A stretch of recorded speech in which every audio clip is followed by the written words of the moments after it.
ሰላም ቤተሰብ እንዴት ናችሁ? ዛሬ ምርጥ ያልጫ ድንች ወጥ አሰራር ነው የምናየው። በመጀመሪያ ግብአቶቻችንን ልጠን አጣጥበን አዘጋጅተናቸዋል። ከዛ ይኸው እዚህ ጋር ካጣጠብናቸው በኋላ ከታትፈናል። ካሮቱን ክብ አድርጌ ነው የከተፍኩት። እናንተ በምትፈልጉት ቅርጽ መክተፍ ትችላላችሁ።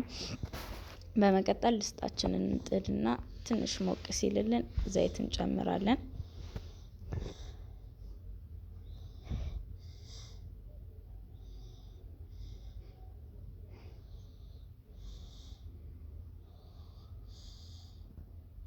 ዘይታችንን ከጨመርን በኋላ ሞቅ ሲልልን ሽንኩርታችንን ጨምረን እናማስለውና እንከድነዋለን በሰል እስኪልልን።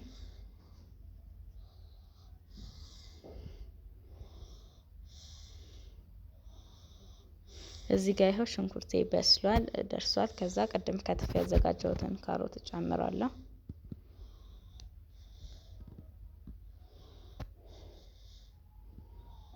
እዚህ ጋር ነጭ ሽንኩርት እንጨምራለን።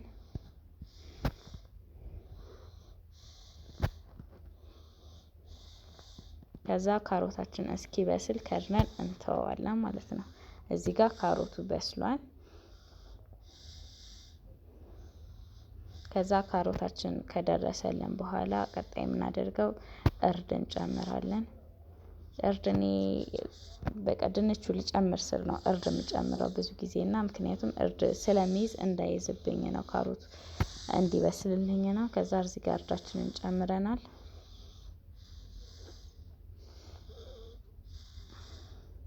እርዱን ጨምረን እስኪ ውሃ ድረስ ለትንሽ ደቂቃ እንከድነዋለን። ደቂቃም ሳይሆን ብዙ አታቆይ፣ ስለ 1 ደቂቃ ወይ ለ30 ሰከንድ በቂው ነው።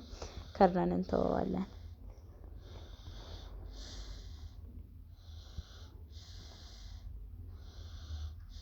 ከዛ አሁን ከትፈን አጥበን ያዘጋጀነውን ድንቻችን እንጨምራለን።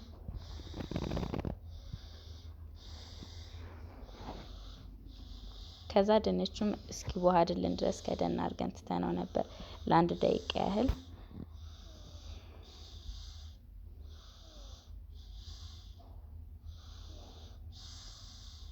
እዚህ ጋር ውሃችንን እንጨምራለን።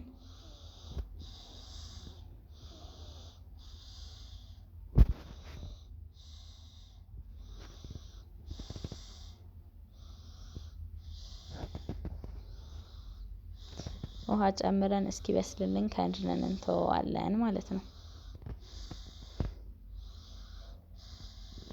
ይሄው እዚች ጋር ደግሞ ደርሷል፣ ድንቻችን በስሏል። ከዛ ጨው እንጨምራለን።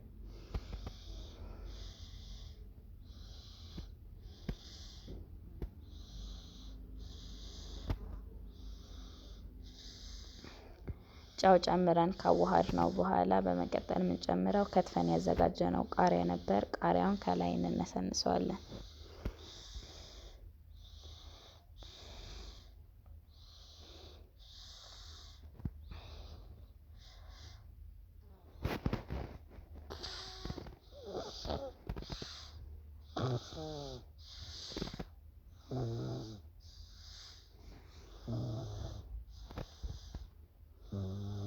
ቃሪያችንን በዚህ መልኩ ከጨመረን በኋላ ከድነን እንተዋዋለን። እናም ቤተሰቦቼ በመጨረሻ ያላችሁ የምፈልገው ነገር ሰብስክራይብ አድርጉ። እያያችሁ አትለፉ፣ አይታችሁ ብቻ አትለፉ። ሰብስክራይብ እያደረጋችሁ ገና ጀማሪ ነኝና አበረታቱኝ። ሰብስክራይብ አድርጉ እላችኋለሁ።